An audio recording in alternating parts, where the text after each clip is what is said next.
This was about 15 years ago. My parents went out for a nice dinner for their anniversary and decided that I was old enough and responsible enough to be left alone for a few hours on a weeknight. I was almost 9 and we owned a fairly protective dog at the time, so it all seemed fine. They leave, tell me to lock up and to call if anything happens.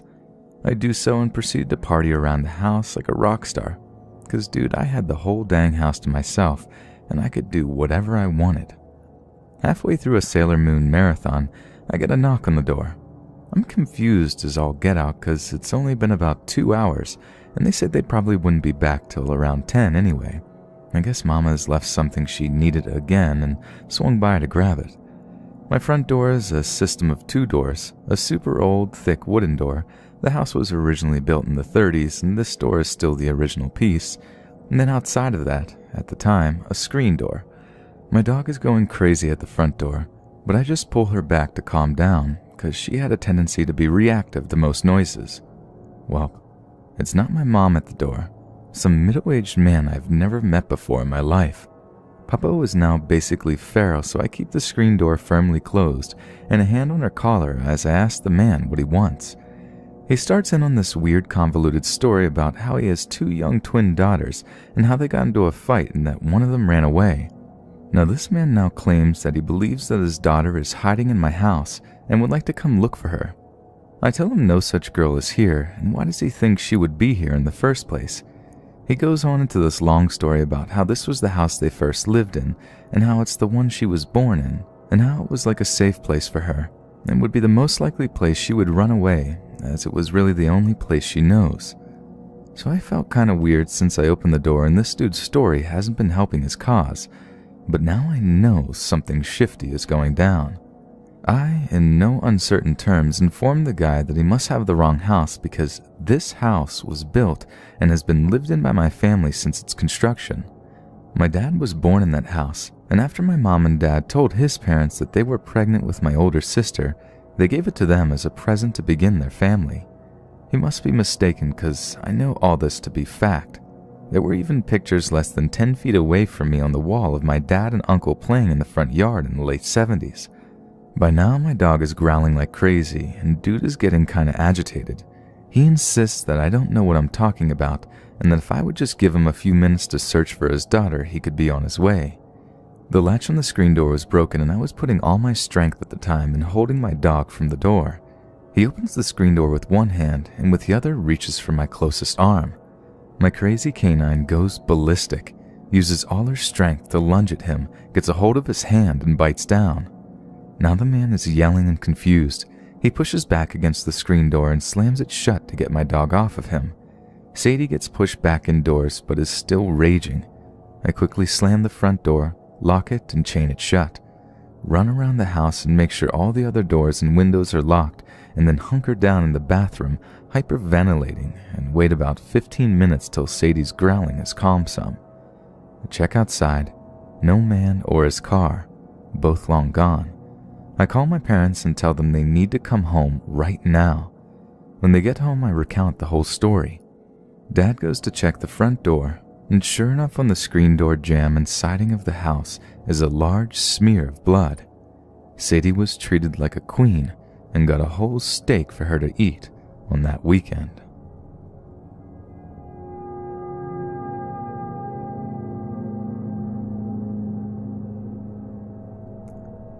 Me and my sister were both 16 and 13 respectively.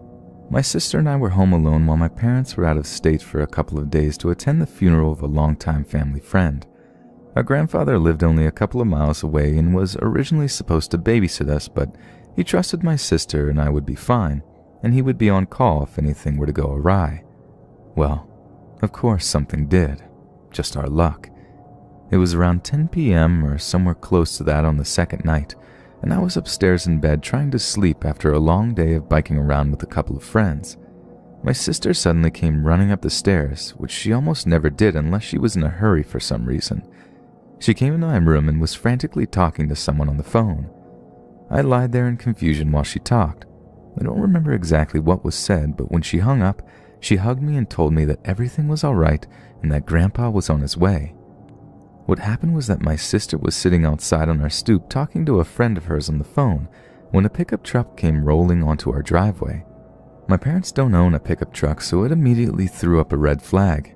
Once she saw a man get out carrying a duffel bag, that's when she came running inside and called her grandfather. My grandfather may have been 60 at the time, but he's no pushover, being 6'4" and having the strength of Godzilla with a demeanor to match when it comes to protecting his loved ones. He also owned firearms, which I wouldn't doubt a second he would bring along in case things really hit the fan. He also owns firearms, which I wouldn't doubt for a second he would bring along in case crap really hit the fan. We also lived in an area where the police would take a bit of time to reach, which is another reason why my sister called him and not the authorities, just in case anyone was wondering why call him and not the police. Suddenly, we hear what sounds like a door being kicked open downstairs. Almost immediately afterwards, we begin barricading my bedroom door, since none of the bedroom doors had locks on them at the time. Once we're done, she looks out the window while I sit there, covering myself with my blanket. All the while, we hear footsteps downstairs on our hardwood kitchen floor. My sister then looked around the room and asked if I had a bat or something, which I did in my closet. My Louisville Slugger that I used when my parents made me play baseball when I was in elementary school. I also had a hockey stick, but who would use that as a weapon unless in a very circumstantial situation? She rummaged through my closet and found it, then stood next to the door while I ducked down behind her, thinking maybe I should grab the hockey stick, but it's much less intimidating than a bat unless this burglar has some sort of PTSD associated with hockey, then this is the ultimate weapon. We then hear the sound of a gunshot, followed by a man yelling out in pain. The sound of both I can still hear even to this day when I think about it hard enough. My sister and I are standing by the door, almost sobbing, when about a minute later we then hear my grandfather yell out our names, asking if we're all right, to which we both yelled out simultaneously that we were. My sister and I pulled the dresser and various other objects out of the way of my door, and we both went out into the hallway. We heard my grandfather on the phone with 911 as we stood at the top of the stairs. When the police and ambulance arrived, the man who had broken in was taken out on a stretcher, to which I later learned was shot in the abdomen. My grandfather had come in through the same back door and found this man in our kitchen, looking through drawers. When he came at my grandfather with one of our kitchen knives, that's when he was shot. The man almost died from blood loss, but ended up surviving, and I hope he's learned his lesson, both through being incarcerated and by being shot in the abdomen and almost losing his life. But, of course, you never know with certain people, especially the nefarious ones.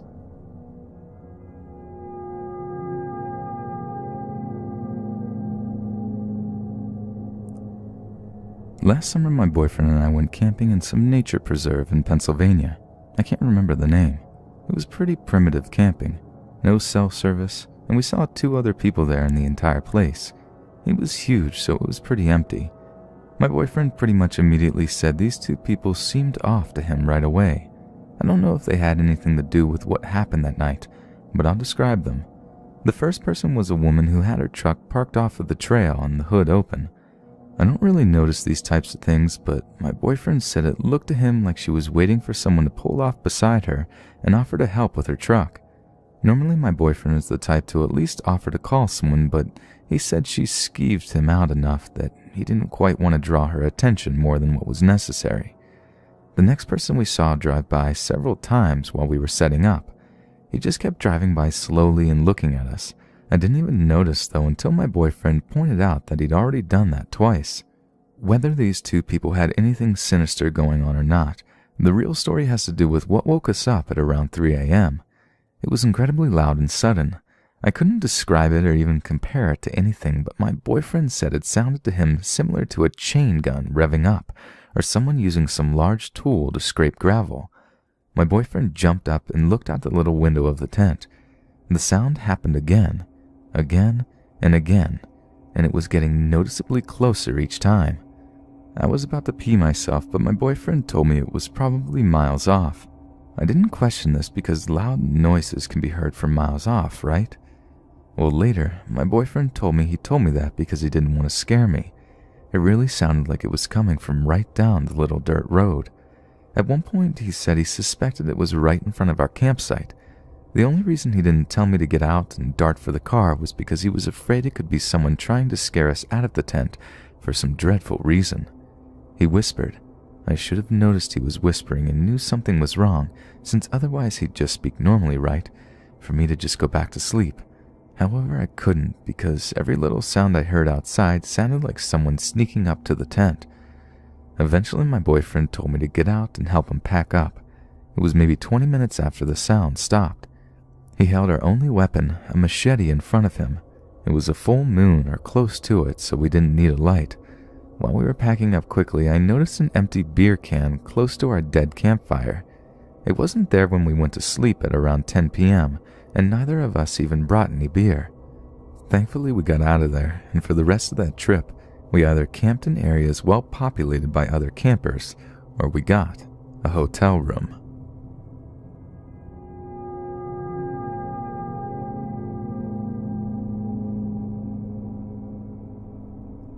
I work from home and my sleep schedule gets pretty backwards at times. This means I usually find myself getting hungry in the late hours of the night. At these times, usually past midnight, only a couple places are open. One of these is a 24/7 Carl's Jr. / Green Burrito restaurant. It's the closest 24-hour fast food place from my house, and I like their fried zucchini, so I find myself going there a few times a week. Whenever I go there past 1 a.m. or so, there's always the same guy, alone. Never have I gone there late and there been a different worker. He's pretty tall, I'd estimate at least 6 feet, somewhat slim, and probably in his late 20s or early 30s. It was just a couple of hours ago at 2:30 a.m. when I decided I'm going to go to the 24/7 Carl's Jr. for some food. When I arrived, they played the usual pre-recorded promotional offer, and I said no thankful. Then the guy on the speaker asked me if I could just pull up to the window. While I've never been asked this over a working speaker at any other fast food place, it didn't really strike me as out of the ordinary. I pulled up to the window, and before placing my order, that guy, the one that is always there alone at this time, asked me if he can just change the battery on his device really quick. I couldn't really tell exactly what it was, but I'm guessing it had to do with the ordering system possibly. After a few minutes, he comes to the window and asks for my order. I order a jalapeno double cheeseburger and a side of fried zucchini. I give him my card, and after a minute or so, he returns it. Now, I've ordered the same exact thing over 20 times. At the same exact time, while the same employee was working alone. Every single other time I ordered it, he had finished it in a few minutes at the most.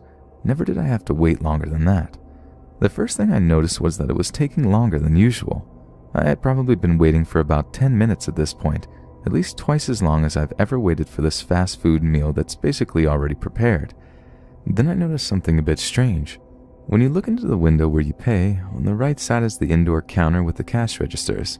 On the left side is the kitchen area, with a dim window allowing you to see in.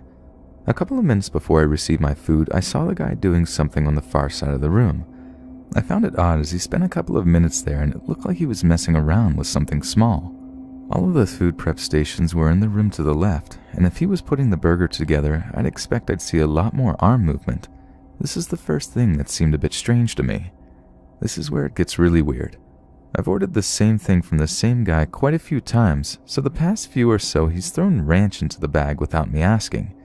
As he starts approaching the window with the bag of food, I turn over and clear as day, see him grab one, single ranch, and toss it into the bag. It wouldn't be until later that this detail became really creepy. I drove home, brought the food into my room, sat at my desk, and started eating as I watched shows on my computer. Besides the food, he also put in some napkins, a couple of ketchup packets, and exactly 3 ranch cups, the kind that are hard plastic cups with a plastic peel on top. I opened up a ranch cup so I could dip the fried zucchini in it. After a little while, I finished the burger and most of the fried zucchini. There were only a couple left, but the ranch was gone, so I decided to open another. This was the moment. It all hit me at once like I was watching a good mystery show, and I finally got the telling hint. The second ranch cup opened much, much too easy. I've eaten a good share of fast food in my life, so I've opened tons of these cups of sauce. So when the plastic seal slid right open without any resistance whatsoever, I immediately knew something was off, and that important detail came rushing back into my head. 100% clear as day, as the guy was approaching the window with the food, saw him grab only a single ranch and throw it into the bag. That memory was literally the first thing that came into my mind when I opened the second ranch cup. I quickly grabbed the third and last ranch, and I already knew what was going to happen. The plastic peeled right off, even easier than the first cup. Instantly, all I could think about were the details. This order, the same order I've gotten 20 times in the past that took 5 minutes at the most every single time, took an entire 15 minutes this day. After about 10 minutes or so, I see the guy in the very back of the counter area messing with something small for a couple of minutes. It doesn't seem like he's prepping food because he's only making slight movements with his arms. When he approaches me with the bag, I see him grab one ranch cup and toss it into the bag. Not only am I sure I saw this, I'm sure that they put sauce into the bag on 2 different occasions, as there was also ketchup in the bag, and even if he somehow grabbed 3 ranches when it definitely looked like one, he didn't also grab any ketchup at that time. I was looking right at him. I know this all may sound coincidental, but I can't stop thinking about it as it makes, well, too much sense. Even though I saw him only grab 1 ranch into the bag, it never surprised me when I saw 3 ranches and a few ketchup packets in the bag. That's why I trust my response to opening those other 2 ranch cups, the ones that opened way too easily. So easily the realization that they had already been opened hit me like a ton of bricks. If this is all possibly true, and he did open those ranch cups, it must have been what he was messing with on the counter in the back. Maybe that's where he was using some kind of adhesive to seal them back up. But what none of this can truly answer, what did he put in my food? I didn't actually tear the seals completely off the 2 suspicious ranch cups, so I actually taped the tops down with gaffing tape, put them in a plastic baggie and into the fridge. I know it sounds silly, but if he really did try to put something in my food, I might be able to figure it out with those. Even if somehow being able to tell if there's a different adhesive than the normal one used to seal those sauce cups would literally be nearly conclusive that it was tampered with. Tell me what you guys think. I'm kind of freaking out. I don't feel that odd, other than a weird feeling that I kind of want to gag, but I figured that's just me imagining what could have been done to my food. While I feel safe as I didn't use those weird ranch cups, and only the one that had a tough seal, who knows what he might have done to my burger as well.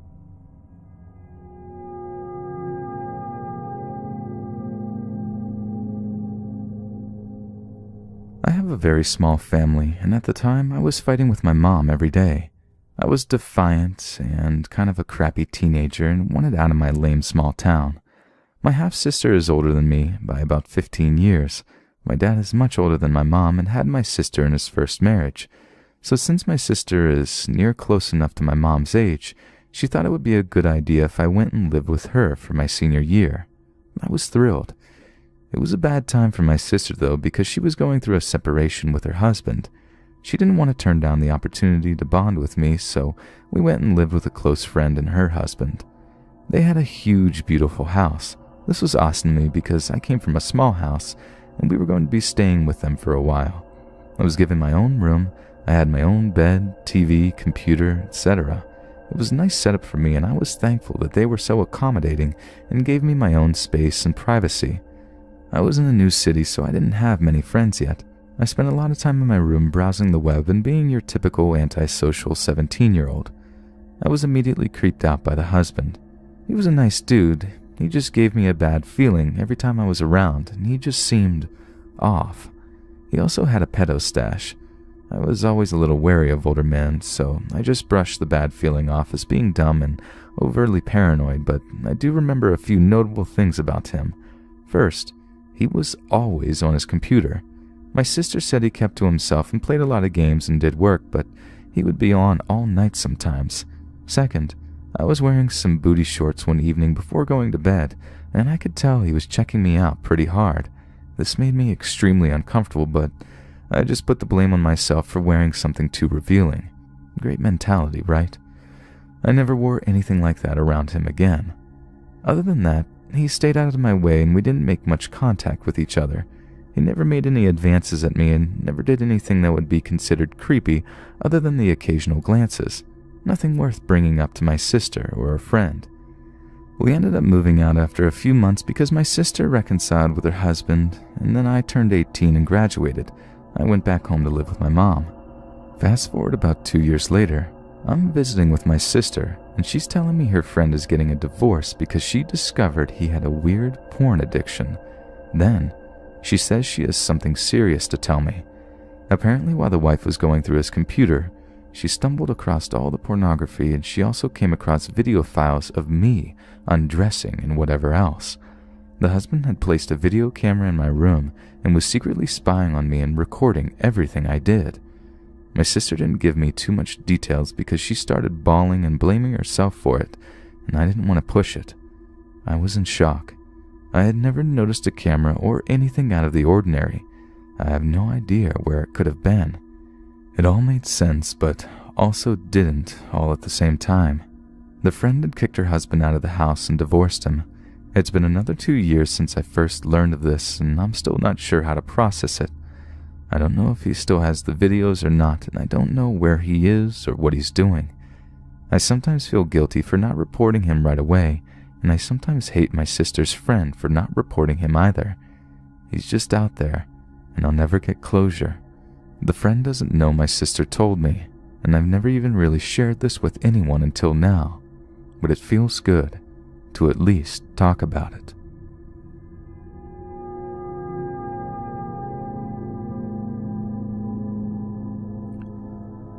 This happened about 6 years ago when I was 20 and living in a shared flat while at uni. I had a job in a gig venue dive bar about a 30-minute walk from my flat. I typically walked or cycled to and from work despite finishing at 1 to 2 a.m. or later. The city I was in was pretty small. My walk took me through crowded, well-lit areas, so my only issue walking home at night were generally dodging drunk people throwing up outside bars or getting accosted by people I know trying to get me to go for a beer. One night, I was on my way home and about 15 minutes away from a group of 6 or 7 guys who were walking down the street in the opposite direction, and they started catcalling me and shouted at me to join them for a drink. Not a totally uncommon experience, so to start, I just laughed and waved them off. Then when they kept persisting and started to get ruder and louder in their shouts, I flipped them the bird and told them to screw off. They shouted at me a bit more, but kept walking in their direction, and I figured they've given up, and I carried on towards home. A few minutes later, I stopped to fix my shoelace and realized that the same group of guys was now following me, but now they were completely silent. I was apprehensive, but not too nervous at this point. I naively thought maybe they'd changed their minds about where they were going, and even though they had done an about turn and were now heading away from the bars and clubs like me. I picked up some speed and kept towards my flat and rang my flatmate to see if she was home. She wasn't. When I got to the end of the street, I turned off the main road and started running, hoping to get inside before they reached the road and saw where I lived. I thought I'd made it, but when I reached the door, I looked back and saw them gathered at the end of the street, looking at me. Now, the building was an old Victorian house which had been converted into flats, pretty common for the area. Ours was on the ground floor, and our living room and my flatmate's bedroom looked out onto the street with big bay windows onto a little front garden. The building wasn't in the best repair. The main door into the stairwell had warped so it no longer locked, just shoved closed, and the building manager had been refusing to fix it. Anyway, I was inside the flat at this point, grabbing a beer and telling my flatmate's cat about the creepy guys that followed me. Don't judge me, I just wanted some kind of company. I went through the living room and just about passed out. They were in our garden and the living room curtains were open. They were pointing and waving at me and laughing. I had no idea what to do, so backed into the hallway out of sight, at which point they started banging on the window and shouting. This went on for 5 minutes while I debated whether to phone the police. Then the banging stopped and I heard more laughing. I looked out, and one of the guys had dropped his trousers and was now cranking his carrot and beans in front of the window. When he saw me, he started pressing himself against the glass and shouting about all the things he'd do if I went outside to join them. I then realized a few of his friends were missing. It became quickly clear that they had shoved open the broken main door and were now slamming against the door to my flat. At this point, the cat is going completely insane. I'm furious and terrified and had no idea what to do. I settled on grabbing a very heavy frying pan and positioning myself in the hallway where I would keep an eye on the door while I called the police. The police, bless them, turned up within 5 minutes, and as soon as they saw the lights, the guys took off, and just as well because it turned out the door jamb had started to splinter. There were also some nice gifts left on the living room window. As far as I know, they never got caught. I can't really bring myself to think about what might have happened if the police had taken any longer and the guys had gotten through the door.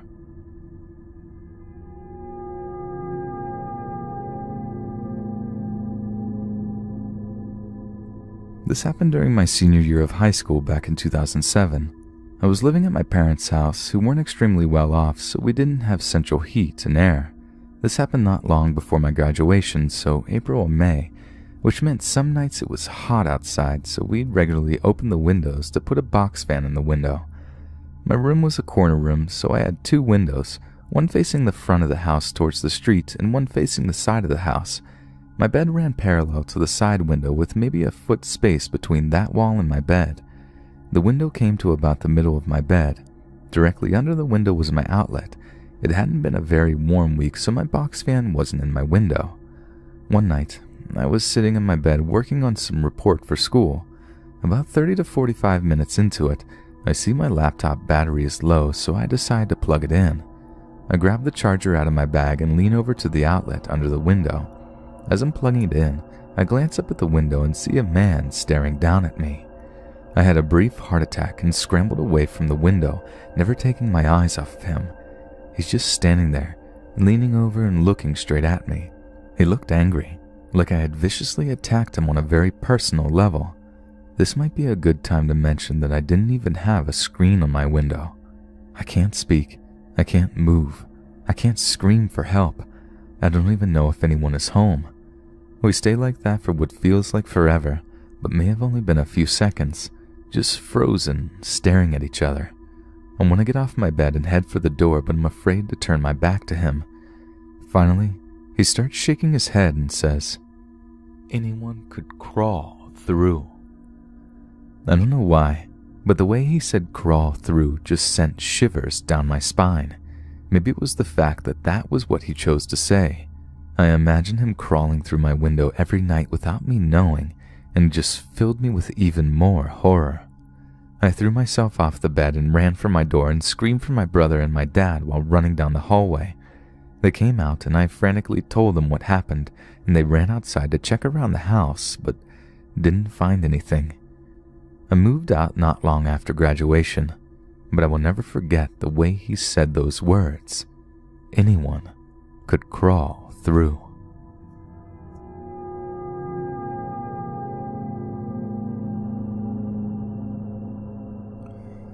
My story takes place about 2 years ago in a small town less than 1.5 hours drive from New Orleans, Louisiana. I would normally never set foot in this town, as it is almost constantly enveloped by a thick, rotting odor from the local paper mill. The town also resembles a cross between a post-apocalyptic movie set and a third-world nation. It's like a festering sore of wealth inequality and urban decay.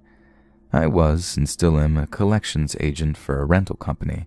That's what I was doing there. I was sent to fetch a refrigerator and a washing machine from a delinquent customer. I would like to point out over 99% of repossessions are voluntary. I'm not going around breaking into people's homes or any crazy crap like that. The other less than 1% involve a police escort and are forceful. However, in this line of work, one does tend to see a lot of creepy stuff. I pulled up to a dilapidated house only one street over from a busy thoroughfare. I exited the cargo van and the first thing I noticed was a man sitting in a chair on the porch. He is somewhat short and appears to be solid muscle, which were on display due to the tank top shirt he wore. He looked grungy and in need of a shower. I figured the guy was probably in his mid-30s. I approached the porch. The man was sprawled across the chair, drinking straight from a bottle of Fireball. He said nothing as I approached, just eerily silent. I walked up the steps and greeted him with, "Hey, how are you doing?" Instead of a follow-up greeting, he responded with something that sent chills down my spine. "I'm not gonna hurt you." "Of course not. Why would you?" I said. I'm a big 26-year-old guy. I probably look intimidating, I thought. I told him that I was there to pick up a couple of appliances. I believe at this point he was indicating that he was just visiting, but the customer was inside. He got up and let me in. I walked into the unkept house, which smelled of cigarettes and raw sewage. That is typical. I then went back to the cargo van and fetched the appliance dolly. Upon re-entering the disgusting house, the man led me to the washing machine, which is located deep within the interior of the home. Boxes of junk, trash, and other obstacles made pushing the dolly through the house a challenge. As I was unhooking the water supply lines from the washer, he informed me that he is bisexual. I responded with something along the lines of, "Cool story, bro. There's nothing wrong with that." He then added the lady who owns the property does not know about his sexuality, and he asked me not to tell her. I agreed. The actual customer didn't really say anything to me at all. She seemed to be unfriendly and probably wanted to just stay out of the way. I strapped the washer to the dolly and he removed obstacles from my path as I wheeled the washer through the cluttered house. It was truly helpful and I appreciated it. When it reached the van, he helped me load the washer inside. I climbed in the van in order to strap it into place. To my horror, he climbed in after me. He then randomly tells me that there is a white guy who works at the paper mill who pays him $30 for oral. He cheerfully added, "That thing is so pretty, there ain't a mark on it." I think, what is that supposed to mean? We then loaded up the refrigerator. As I was strapping it to the dolly, he began to grind up against me, but disguised it as an accident. It became painfully obvious that this was not an accident when he started to stroke my arm with his hand. I was so annoyed at this point, but I ignored his advance. I felt as though I couldn't say anything. I was on the clock and I wanted to avoid drama. We loaded the refrigerator into the van, and once again he climbed inside with me. He then says, "I need some help." What can I help you with?" I ask. "I need some help." His tone sounded agitated, as if I should already know exactly what he meant. Again, I asked what he means. He said, "I help you load the stuff. You couldn't have done it without me." Which was true. "Do you want me to pay you?" I ask. I don't carry cash, but I can run to the ATM. "No. I need you to suck me off." I was caught off guard. I guess I should have seen it coming, but I'm so naive when it comes to situations like this. I'm the kind of guy who can't even tell when someone is flirting with me. I responded with something along the lines of, "I'm not really into casual relationships. I'm more into long-term stuff." I'm sure that sounded pretty silly to him. His demeanor changed and he seemed to become angry. "Look, I'm not one to mess with. You're going to suck me off." I became very nervous at that point. He had me trapped in the back of the van. I processed the ambitious threat he made and decided to try to reason with him. The only thing I could come up with was that I needed to go to the cab of the van to write the customer receipt. He let me out of the van, only to follow me to the cab. I fetched the receipt book and struggled to fill it out as my hands were shaking. He used his body to wedge me against the door. I was trapped again. "Can't do it here," he said. "I know a place up the road. I'm going to get this van and we're going to drive up the road." "I can't let passengers in the van. It's company policy," I explained. I then spied a hammer on the floorboard. I thought about grabbing it and using it as a weapon. I decided against it as it would probably result in me losing my job and maybe even going to prison. I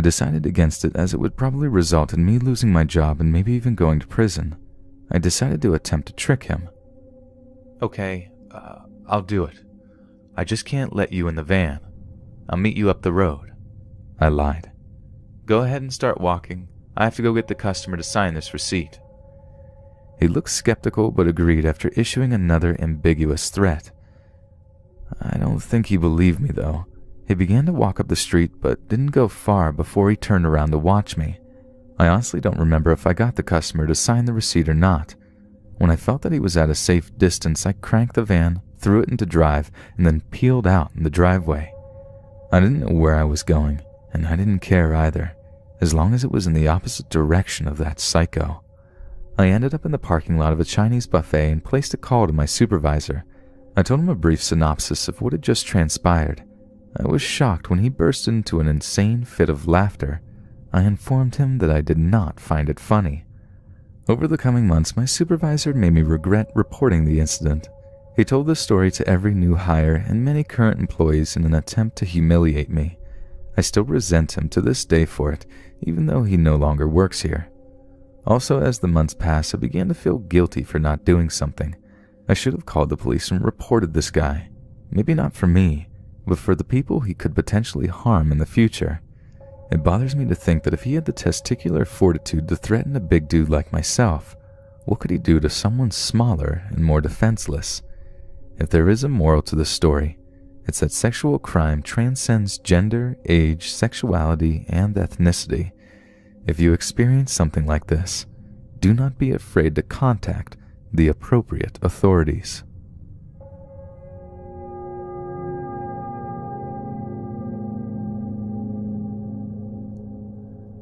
I grew up in a small country town. When I say small, I mean small. Max population 200 people. There wasn't very much to do at the best of times, so when one of our friends in our group got their driver's license, it was pure freedom. We would often buy a box of goon and drink in the car, while our sober friend drove us around to other towns. Living in the country, there is normally around 50 to 70 kilometers to get to each different town, so that's what we would do on weekends. Drive around to different towns, music on, drinking booze, and smoking some greenery. Everyone smoked where we were from, just a way of life. Anyway, so one night we were in a town approximately 50 kilometers from our hometown. We had been at the local pub where a band was playing, and we were the last ones to leave the pub. We all sat in the parking lot next to the local park, listening to music, having drinks, teenage crap. Everyone knew each other, and it wasn't the sort of town where new people would just show up. So when 3 older, possibly late 20-year-olds came out of the shadows in the park towards our car, it was a bit of a scare at first. It was myself, my best friend, her boyfriend, and my boyfriend at this stage. All the other locals had just left and gone home. It was around 2 a.m. at this point in the middle of winter, freezing cold. These guys started talking to us and seemed pretty cool at first. We were the trusting kind of people, and it was pretty exciting to meet anyone new. They told us they were on a fishing trip and had come to see the band. They asked us if we would mind giving 2 of them a lift back to their shack as the driver had drank too much and was asleep in their van. Okay, no worries, that's what country people do. They were staying at a smaller town about a 15-minute drive out of the center of town. When we got to the shack, my best friend was obviously really uncomfortable and was trying to make hints that we should leave now. Besides, we were only 16 years old, our boyfriend's 18, and we all shouldn't have been this far away from home, now standing in these complete strangers' shack in the middle of nowhere. We had a few beers and shared a joint before one of the guys, who I was now just seeing in light, and at this point I'm starting to think, what are we doing here, says to me that he wants to show me something. He leads me to the bathroom. But before I can make a sensible choice to say no thanks, the booze and smoke totally affecting my judgment at this point, I end up in the bathroom with this skinny, greasy, long-haired, scarred-faced creep who then pulls out a syringe and starts tying his arm off, ready to inject himself with who knows what. I had never before seen a syringe or drugs of that sort in my life. I was completely freaked out at this point, but too scared to say anything. There I am standing in some freak's bathroom with now a dirty syringe, my friends not realizing I have left, and the music's so loud they wouldn't have heard me yell for help anyway.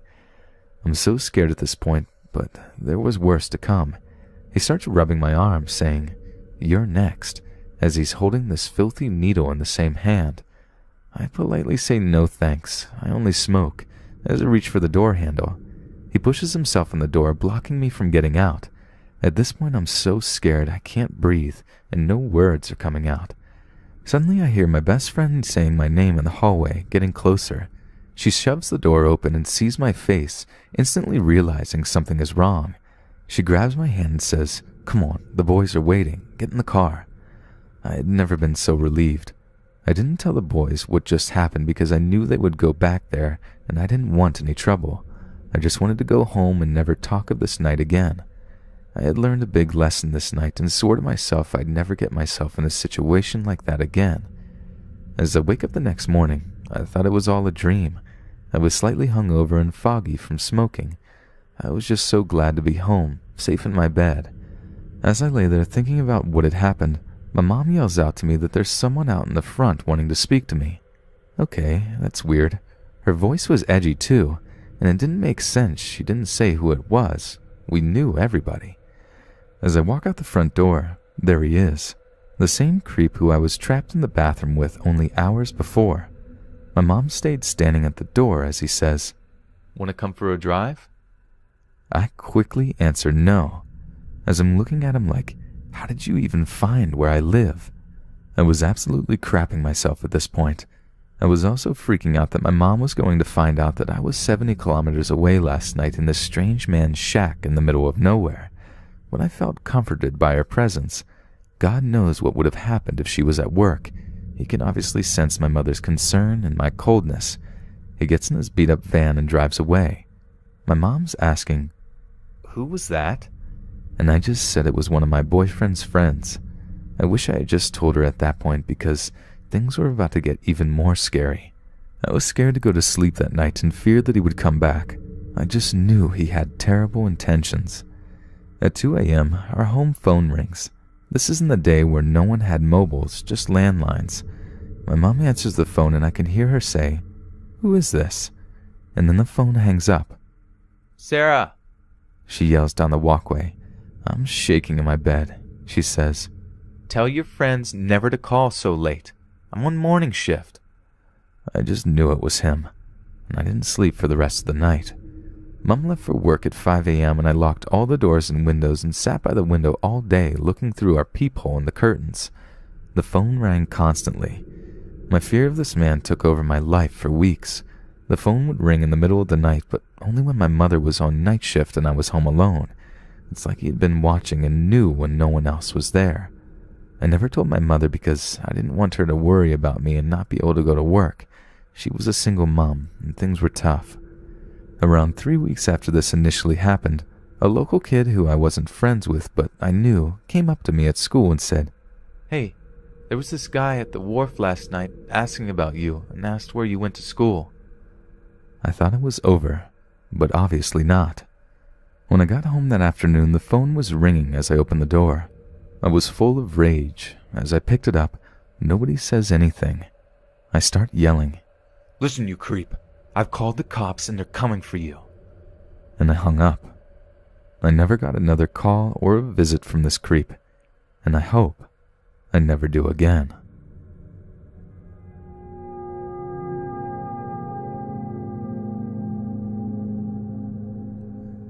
I'm a 16-year-old high school senior living in a white picket fence town where kids generally live a pretty sheltered lifestyle. My parents always told my brothers and I that we were lucky we lived in such a safe area, as they both grew up in parts of New York where they frequently got mugged. I've been living there for more than a decade now and always felt comfortable speaking to people online even from a young age. Although now I might not look it, I've been a social butterfly since I was young. The moment I got my hands on a computer, I was instantly making internet friends with people from across the United States, which my mother of course didn't like. The moment I got my own computer, however, it was just all over from there. I was unsupervised on the computer as my parents trust me, and I was always open about what I did, so they had no problem just asking me what I was doing and who I was speaking with. About 2 years ago, I joined an online video game community, one I will not be naming off for privacy's sake. This community had 2 Minecraft servers for the record. I met people on an international basis here, with a community owner from Australia and another being a much older man from the northern United States, and really had no idea that what I was doing was going to lead me to this. For the record, the older guy apparently tracked my IP address on multiple occasions and found out where I lived and what school I went to, just because I was private with my personal information, and it bothered him. I mean, privacy is a thing, but nonetheless I really hate this guy. But this story isn't about him. It's about another person who I never really shared the explicit details about to anybody. But I'd never want to meet this guy, since what he did was so messed up I feel sick just typing this. In this community, I became a staff member about 2 months into joining. I was promoted up a level, and there I met a lot of my close friends of today, even 2 of my exes. However, with my promotion I was introduced to a kid named Joe. In my branch of the servers, I guess you could call it, we were less populated but a closer community. The staff there was very close with the newcomers and the regulars, and I was always at home with these people. Joe was one of the regulars who would come on, roleplay with a known younger kid, and then the kid would suddenly vanish from the community. And then suddenly, I experienced one of these occurrences secondhand. One of the regulars I was with on a regular basis, a girl named Rose, was suddenly best friends with Joe one day. It was like a switch went off. One day she was saying how disgusting he was and asking me to file another complaint from her. The next she was calling him her best friend and asking me if I could void all of the complaints, which I obviously couldn't do since the community used Discord. The only way I could void the complaints was writing in the staff channel, "Never mind," which looks ridiculous and would make me look stupid and naive. I lied and said I did. That night, Rose called me on Skype, a program I rarely use since I have Discord, and she was hysterically crying. Rose and I occasionally called with our videos on, and this was one of those rare calls where we'd have our cameras on. She was a mess and could barely get her story out between hyperventilating and the like. I was extremely anxious as I've had general anxiety disorder since middle school, so I ended up bringing in another staff member from the other server, one who actually almost had an encounter with Joe, to help me calm her down. Rose basically explained to us that Joe had asked her to roleplay with him, and she agreed. They roleplayed on Minecraft while Skyping, and then he asked her to start roleplaying verbally with him, which is more commonly known as LARPing. She did, and when she looked at her Skype window, she was mortified to find Joe actually getting off to her voice. She was about to hang up, very upset, when Joe told her that he had tracked her IP and that he's 20 minutes away from her by train if he leaves now, and that if she hung up, he would go over to her house. In her words, he would have his way with her. I won't state exactly what she told me, but she said by the end of it she couldn't tell her parents and that she was a mess. The other staff member and I were messaging each other and getting down to the details with Rose's permission, and I quickly connected the dots that this is what Joe was doing to the kids. These kids were from all ages of 12 to 16, with him being 17. We ended up contacting the owner of the community, who agreed to investigating it with us. This is around the time that Joe began to start messaging me. At first he was very polite. When I mean polite, I mean extremely polite. He addressed me as Miss and used please and thank you often, which really caught me off guard. I was extremely defensive when messaging him, but soon enough he broke it down with his charm. He actually convinced me for a bit that Rose lied, and that she was the one doing all the inappropriate acts on camera with him and tried to get him to sleep with her. Before I knew it, I was Joe's new best friend. I almost quit my online job for him since he felt like the community was turned against him, and my staff member friend Luna got concerned and spoke to me about him. I denied everything she accused him of on his defense now, and one day he got me. For weeks, Joe was always trying to pull me onto different sites, to open up different links to random things. I had no idea what he was doing, obviously, and fell right for it all. Joe was overly polite, and I appreciated it, until one day, he finally got me to break. We were sitting in a Skype call together, just the two of us, when suddenly he asked me if we could LARP. It was super random since I had never LARPed before, but I agreed.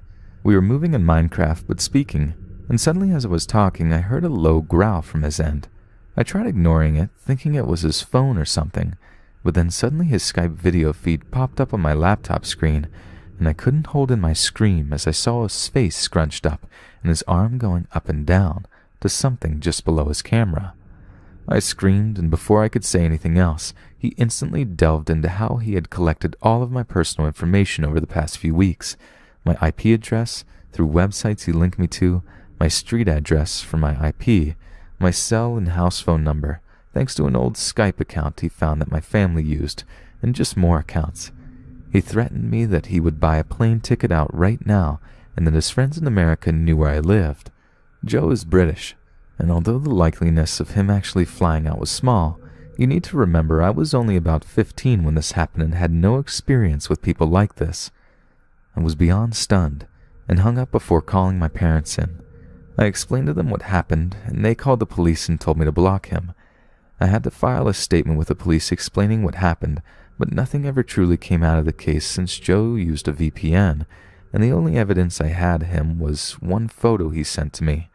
Police just periodically checked up on me for updates, and my parents were always hanging over my shoulder when I was on my laptop at home. One day, 2 months later, I began to receive really ominous emails from different emails, each including parts of Joe's name. It was obviously him, and each were reported to the police. At this point, I was still a staff member, but I was never really left alone on the server since I generally feared for my safety. Luna stuck with me, as well as other staff members, and this is where Luna's boyfriend, Todd, stepped into the picture. I found out from Todd, actually, that Joe was contacting everybody to get in contact with me, but nobody wanted to tell me since they knew it would set me off. Todd tried to get him to back off and told Joe to get lost multiple times, but Joe figured out I was close with Todd through his protective actions and began to harass Todd specifically about me. I began to receive spam texts soon after Todd started getting harassed, with photos of dead animals and human remains. I was always extremely grossed out, and I puked after a few of them. I always got a lot of photos of bloody arms and a text following asking how to cover up cutting. It was always a matter of self-harm with Joe, I soon realized, as while we were still friends, he confided in me about his self-harming. I have nothing against self-harm for the record, but he always sent me bloody photos and made me feel uncomfortable. If I ever ignored his texts, which were the worst part, he would send me a photo of my address and remind me that he knew where I lived. I felt extremely unsafe leaving my house, and nothing soothed me anymore. My grades slipped with anxiety, and my parents got me a therapist, and the police were trying to track him down even more now. Joe eventually started to tell me that he was buying tickets to come see me and described what he would do to me. I'll spare the details, but they made me extremely anxious. Todd began to actively curse him out whenever Joe would message and taunt him, but it only fueled Joe. Todd actually tried to buy a plane ticket for a full week out to spend it with me the week Joe was expected to arrive, but he couldn't. I know the chances of Joe actually hunting me down were slim, since he's not an adult, but I was 15 and hopelessly naive. I can't excuse my actions, how I didn't block him sooner from the warning signs, but ultimately, bluffing or not, the thought of him even considering flying to see me was horrifying. For that entire week, I stayed home and I had my family friend, a police officer, sit in the house with me all day. Thanks to time zones, I was constantly talking to Todd and Luna and others, and they would distract me until something set me off. Joe had already been banned by the owners weeks prior, but he kept getting in contact with people and asking about me. And then, like a switch went off, Joe vanished from my life. My family friends said they found him, but didn't tell me more. I spent months in group therapy in school, recounting parts of the story to people but never the full story. Since, I've never been more cautious. I still work for this community, but I keep myself extremely protected from people I don't know. Special thanks to my friend Jordan Persagati for today's speed drawing to accompany my narration. Be sure to check out his YouTube and Instagram for more amazing artwork and scary stories. If you'd like to hear these stories before anyone else, for $1 or more a month you can have early access on Patreon, and be sure to grab a Let's Read t-shirt at the merch store on Spreadshirt. All links in the comments and description. Thanks so much, friends, and I'll see you again soon.